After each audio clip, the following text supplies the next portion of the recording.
My name is Ariana Siarkiewicz, and I'm one of the writers at Rebel Wolves. Over the past few months, we've shared quite a lot about the game's story. Today, we'll give you a glimpse of the activities our human-by-day, vampire-by-night protagonist Cohen can take on while exploring the open world. We start at night, in our vampiric form, heading toward a vantage point to get a better sense of our surroundings. Reaching a vantage point reveals nearby opportunities and helps us plan our next steps.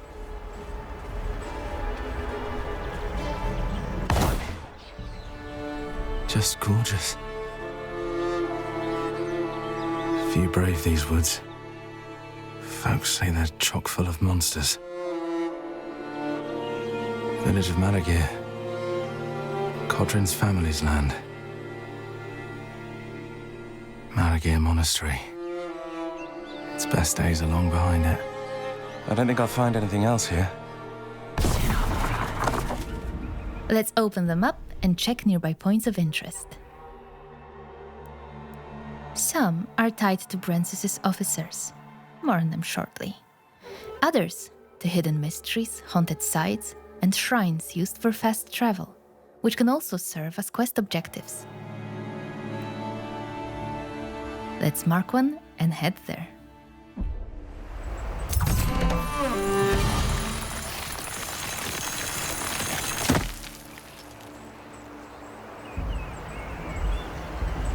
Early in the game, we can unlock a perk that allows us to transform into a wolf and move faster at night. It's quicker and more agile, though it comes with some limitations. There's also a daytime equivalent, but more on that later. What was that? Is someone in trouble? It looks like we've come across a group in need of help. Whether we intervene is up to us, and both choices can lead to unexpected outcomes. We began with death from above, allowing us to quickly eliminate an unsuspecting enemy and gain the upper hand from the start. We have incorporated community feedback, and now there is no need to open the skill wheel to select a previously assigned ability. Instead, we can use quick selection. I thought I was done for. Done for. So did I, to be fair. Wasn't sure I'd get you out of this in time. But you did. Bless you. Bless you. For now, we need to recover. As a vampire, we restore health by feeding. Human blood is most effective, but in this case, we rely on animals. It's less efficient, but it will do. Feeding increases our corruption level. It's shown next to the health bar at the bottom of the screen. The higher the corruption level, the more vampiric perks are unlocked for purchase. Nearby points of interest are marked on the map and indicated on the compass at the top of the screen. Let's head to the shrine. Here's the shrine. Damaged, so we can't use it yet. Desecrated. Looks like the shrine's missing its heart. But maybe I could restore it.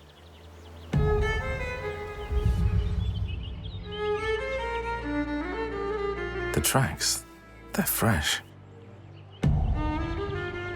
There's a trail nearby. Let's follow it.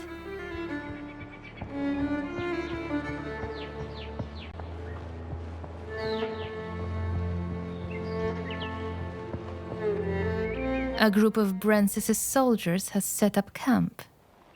Let's clear them out. Voracious Bite allows us to drink blood from an unsuspecting enemy and gain the upper hand at the beginning of combat. But we're not able to drain this enemy fully, as his comrades quickly come to his aid.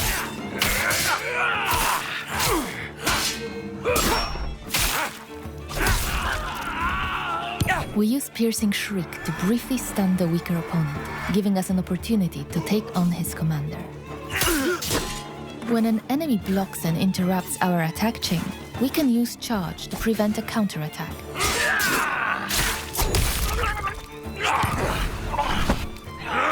Voracious Bite can also be used during combat as an active perk, allowing us to regenerate some health. Hope word of this reaches your master. With the camp destroyed, our infamy increases. More about this in a moment. Let's collect our loot. We found the shrine's missing heart, along with a manual that unlocks a new perk, Precision. Let's open our inventory and head to the Recipes tab. As I mentioned, the manual unlocks a new perk called Precision. Once we read it, it becomes available in the Character tab. Let's go there. The exclamation mark indicates that a new perk is available, but we can't purchase it yet. Perks can only be acquired at a shrine by spending experience points, which are earned by completing objectives. And since we've just finished one, we should be good to go. We've also found the shrine's missing heart, so we can now fix it. Let's head back.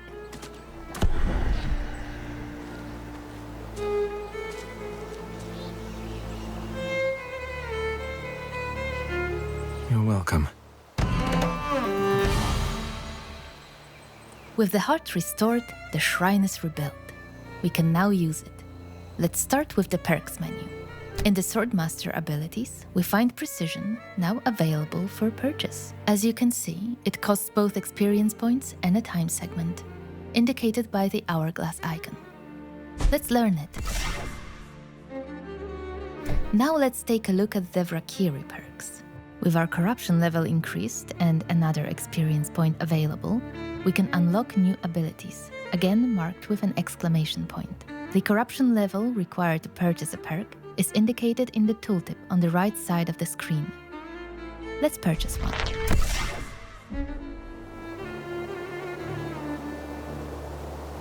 Time passes as we acquire new perks. The night comes to an end, the sun rises, and a new day begins, along with a new edict.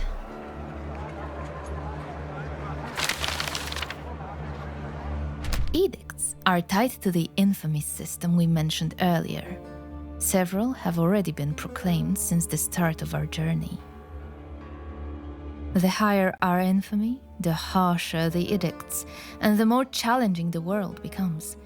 It's a sign that Brensis is vigilant and reacts to our actions in Vale Sangora. Infamy reflects how much we disrupt the operations of Brensis's followers. Let's take a closer look at one of his officers, Ambrose.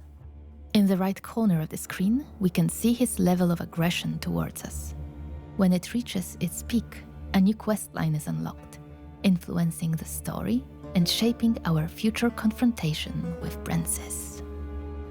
As you can see, multiple open-world activities are tied to Ambrose, all connected to his operations. Let's go back to the map to mark one of them, and then let's head there.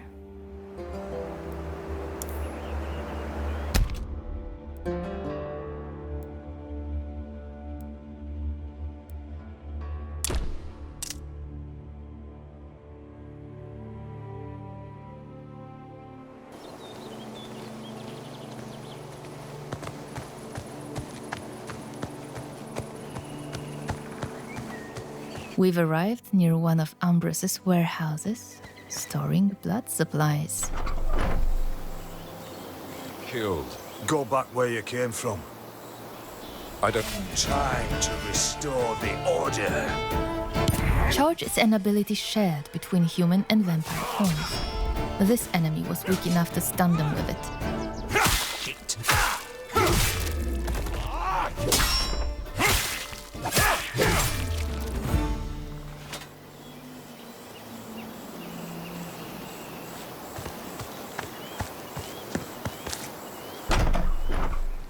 The Vrakiri store blood in places like this. Ambrose is responsible for keeping it safe. Oh, but we're not going to make his job any easier. Another group of soldiers stands in our way.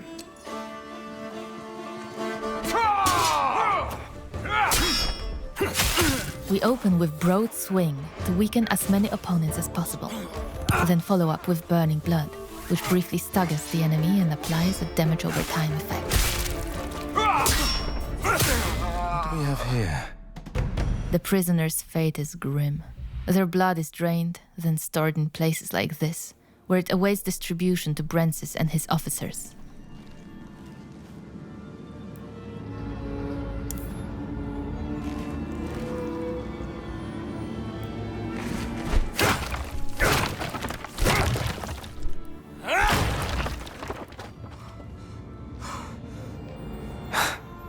Feels nice. Hitting them where it hurts.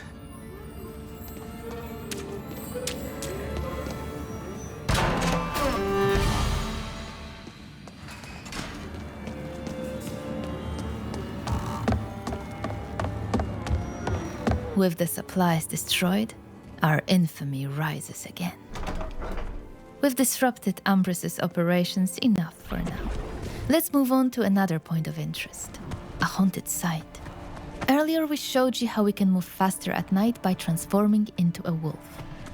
To increase our speed during the day, we can unlock a hex called Mercurial Fervor. Haunted sites are only accessible during the day, as they require blood magic, unavailable in vampiric form. Defeating them strengthens our magical abilities, but also puts our combat skills to the test.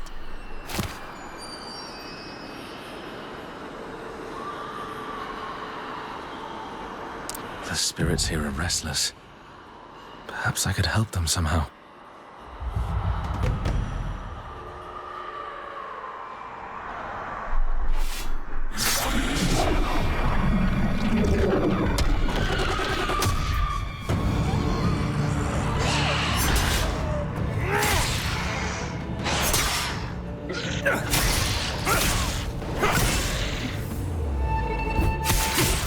All of the enemies are nicely grouped together.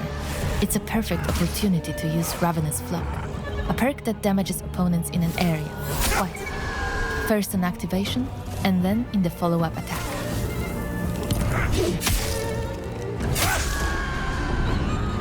Rest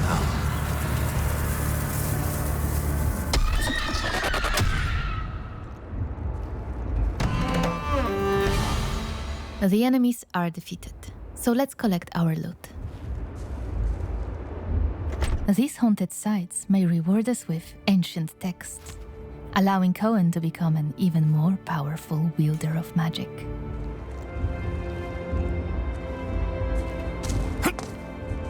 And that's just a brief look at open world activities. Many more await, often tying back to the main objective and opening up new storylines along the way.